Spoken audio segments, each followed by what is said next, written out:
ഇതെന്തോടെ? Hello, ഈ ഫേസ്ബുക്കിൽ ഇങ്ങനെ ഇതിട്ട് നമ്മളൊക്കെ കൊതിപ്പിക്കുന്നത് മാത്രമേ ഉള്ളൂ. നമുക്കൊക്കെ ഇതുപോലെ ആഗ്രഹങ്ങളുണ്ട്. നാട്ടിൽ നിന്നാണ്. ദുബായ് വരുന്ന സമയത്ത് ഒന്ന് വിളിച്ചാൽ വരാൻ പറ്റുമോ, കാണാൻ പറ്റുമോ? സ്പാ എവിടെയാണ്? ഞാൻ ഷാർജയിലാണ് വരുന്നത്. എൻ്റെ ഒരു ഫ്രണ്ട് ഉണ്ട്, വണ്ടിയെല്ലാം ഉണ്ട്. ഒരു 5-6 ദിവസം കാണും. ഷാർജ താമസം. അവിടെ എല്ലാം ഒന്ന് കറങ്ങണം. 3-4 പ്രാവശ്യം വന്നിട്ടുണ്ട്. എവിടെയാണ് വിജയുടെ സ്പാ? എവിടെയാ? ചേട്ടൻ ദുബായിൽ വരുമ്പോൾ ഈ നമ്പറിൽ കോൺടാക്ട് ചെയ്താൽ മതി. അപ്പോൾ എന്നെ വിളിച്ചിട്ട് ഞാൻ ഡീറ്റെയിൽസ് പറഞ്ഞുതരാം. ഓക്കെ, ഓണയില്ലേ? ഏതൊക്കെയോ മലവാണങ്ങൾ നമ്മൾ ഈ പറഞ്ഞ കഥകളൊക്കെ എടുത്ത് ഫേസ്ബുക്കിൽ ഇടുക. നാട്ടിലെ പയ്യന്മാർ വെറുതെ കേട്ടിരിക്കുമോ?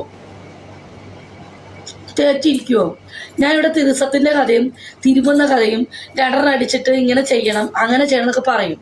ഏതോ ഇപ്പം മൈലമാരെടുത്ത് യൂട്യൂബിനകത്തും ഫേസ്ബുക്കിലും കൊണ്ടുവരും. ഇത് കാണുന്ന നാട്ടിലെ മൈലമാരായിരിക്കും.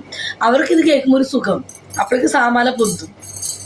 അപ്പം അവന്മാർക്ക് എന്നെ കാണുന്നൊരു പൂതി. അന്ന് എനിക്കെല്ലാവരോടും ഞാനൊന്നും ചെയ്യണില്ല എന്ന്. എൻ്റെ അടുത്ത് വരുന്നത് വെറും നഷ്ടാ. കാശ് പോകുന്നേ ഉള്ളൂ നിങ്ങളെ. ഞാനൊന്നും ചെയ്യില്ല. പിന്നെ ഇഷ്ടപ്പെടുന്ന ആൾക്കാരൊക്കെ വന്നാൽ ഓക്കെ കേട്ടോ, അതും പറയാൻ പറ്റൂല കേട്ടോ. അപ്പോഴത്തെ മൂടലിരിക്കും. എൻ്റെ പേര് സജീവൻ എന്നാണ്. ഞാൻ അബുദാബിയിലൊക്കെ ഉള്ളത്. ഇപ്പം നാട്ടിലുള്ളത്. ഞാൻ അടുത്ത തിരിച്ചവിടെ വരും. ലീവിന് വന്നതാണ്. കുറേ നാളിങ്ങനെ നമ്പർ നോക്കി കിട്ടില്ല. ഇപ്പോഴാണ് നമ്പർ കിട്ടിയത്. മറ്റേ ആ ഫേസ്ബുക്കിൽ നോക്കിയിട്ട്.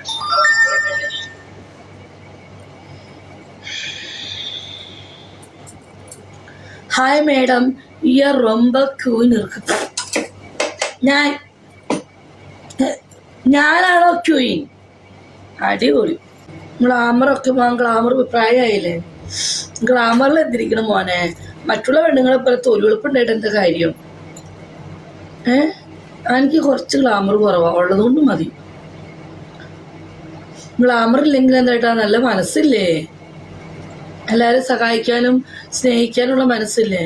എടാ ഞാനൊക്കെ കുറച്ചൊക്കെ നിങ്ങളെപ്പോലൊന്നുമില്ല. ഞാൻ കുറച്ചൊക്കെ ചാരിറ്റി ബന്ധമായിട്ട് ഒരുപാട് പേരെ ഹെൽപ്പ് ചെയ്യുന്നൊരു പെങ്ങോച്ചാൽ ഞാൻ. അതെൻ്റെ സോഷ്യൽ മീഡിയയിൽ എല്ലാവർക്കും അറിയാം. ഓക്കെ, മിക്ക ടിക്ടോക്കാർക്കും അറിയാം ഞാൻ അങ്ങനത്തെ ഒരു ലേഡിയാണെന്ന്. ഓക്കെ, അതുകൊണ്ടാണ് ഇന്ന് എൻ്റെ കുടുംബം മുന്നോട്ട് നല്ല രീതിക്ക് പോണത്.